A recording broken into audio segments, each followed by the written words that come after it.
Moving, no one ever told me it would be so goddamn expensive. I didn't know there was transitional fees. There was fees for people coming into your house that you have already paid that actually have to switch. Like you go from one address to another. Only, even though you're all squared up at your old address, if you move, just because you have a new address and a new location, that means that you owe them more money. Didn't know that. So, welcome to the new humble abode. This is just the living room. There's a ton of crap. Um, it's spacious and nice. The best part about it is a full house. No more apartments. There's still tons of stuff that need unpacked. I mean, the whole house. It's a great house, man. I mean, we got a great deal on it, and hopefully we'll be here for a while.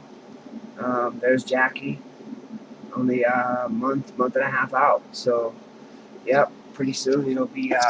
We're already setting up and looking very, very much forward to having Uriah, our second child. So things are going well. Things are going well for her, for me, and for us. So, but the only thing that would be the issue is how much shit really costs. Damn. Luckily, we kind of prepared for this, and YouTube's helped us out quite a bit, and so have you all. So again, much love to everybody out there. Thank you so much for your views, your subscriptions, your help, your comments, anything that you've done to support my site, my cause. Thank you very much. Okay, jump into UFC on Fox 4. I called it a bum card. I called it a bum card, and I called the winners, and I called the winners dead on. I called the winners dead on because it just seemed like a mismatch. Here's the one thing, and I know I'm going to get scrutinized for it. I know at least there's one thing that the Shoot the Box Academy has that most fighters don't, and that is an immaculate following, a mass following that goes from Brazil to England to China, the whole way to different parts of the United States and Canada. And if you trash talk Mandalay Silva, if you trash talk Shogun, who expect to get trash talk back 10 times, maybe 20-fold. I mean, it's bad, man. I even had normally, even if you do talk shit on me, I'm still gonna I have to approve everything for my channel, so I'll still approve it. You're entitled to your opinion. You think I'm an asshole, you think I suck, I'm still gonna approve your comment. But some of the stuff that I've heard, I said Wani should retire. Whew, wow. I mean, I got like a death threat, Come on, man. Really? A death threat? Because I think Wani should retire? That's insane. But it happened, Insane shit happens. So, one insane thing that happened, and I don't know why people think I'm insane. I called this from the get-go. Machida wins the title shot against Henderson and Jones. That's UFC 151. I can easily see that going Jones' way, but Henderson's pulled off the H-bomb quite a few times. Bisping dropped the F-bomb on Henderson, and in the end, it was the H-bomb that mattered, and it was that flying forearm that he really put a stamp on, Bisping's fucking tampon. All his little girly bitching and his mouth going off all the time. He got tired of it and just laid a beating. And after the beating, it was just a flying forearm to the face that really completely stuffed him and put him away. But really, Shogun didn't get it, and a lot of people thought that Shogun would. Vera.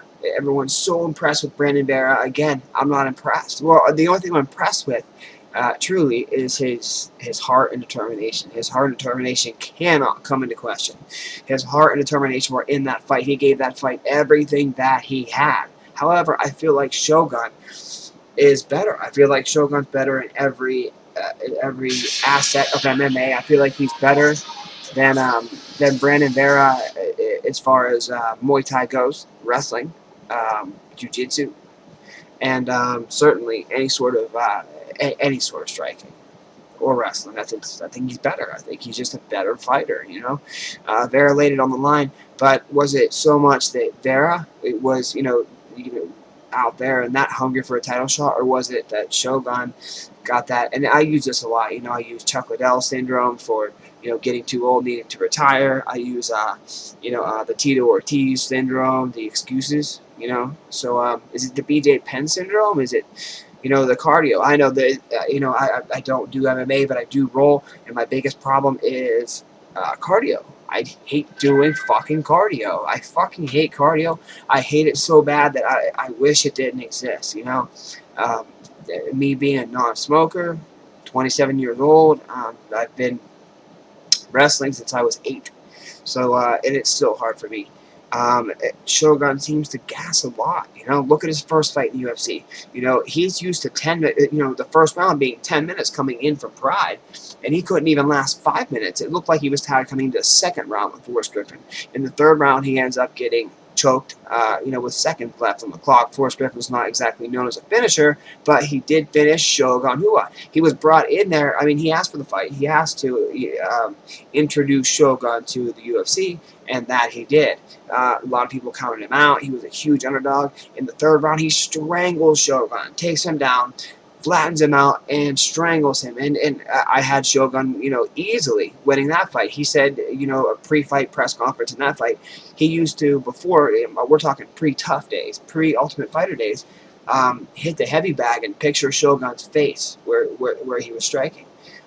Shogun was, at that time, the premier 205 guy. He was, he was considered one of the best 205 pounders in the world and still is. Here's the issue, is, it seems like once he gets to that second, third round that he wilts. Fourth round, Johnny Bones does not. So Machida, same way. I think he can fight all 5 rounds. I think if Machida were to rematch, let's say Shogun Machida rematch today, I think Machida wins by TKO. I just think Machida's come much further. I think that he's taken his game to a just a whole different world. Maybe has Shogun hit his peak? Has he just not, trained enough in cardio? I don't know all these answers yet, but one thing I can tell you is that Machida looked damn good, and he's already putting out statements like, he's looking for a weakness in Jones' his fight game, and I don't see any, man. I don't see any except for kicking the hell. We said that, right? Kicking the shit out of that lead leg, right? But yeah, let's see what happens when someone gets in close enough that they're able to kick the shit out of the lead leg of Johnny Bones Jones. He got the nickname Bones because when he was in college playing football, he would put on all his gear. And after he put on all of his gear, all that was left were these little chicken legs. Hair in my mouth. Fucking disgusting. I hate that. All these are just little chicken legs and this big fucking dude running around. So he got the name Bones.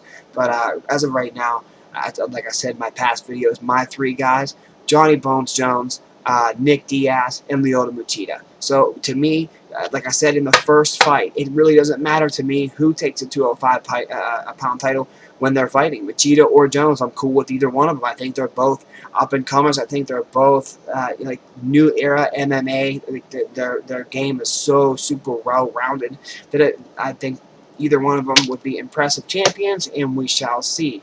As you can see, I have more than I can handle over here, so I don't know how many videos I'll be able to crank out, but this is day 2 in the new home. So yeah, stay tuned, and again, thank you, much love, big huge shout out again to Nick Diaz. Thank you very much for taking the time to view the videos, let alone give it a like or talk about it. That was really cool of me to do. I gained a few subscribers, like 20, because you liked the video, and all of a sudden 20 more people like me. So shout out to Nick Diaz, shout out to Nate Diaz. Can't wait to see that that title fight go down. And yeah, Gilbert Melendez and Jake Shields coming up on the next card. Take Cat Herman out. I'll do a video on that later on. Right now I'm too tired, and I guarantee you're tired listening to me talk. So I love you all. Thank you very much, and we'll catch you again, UFC 150.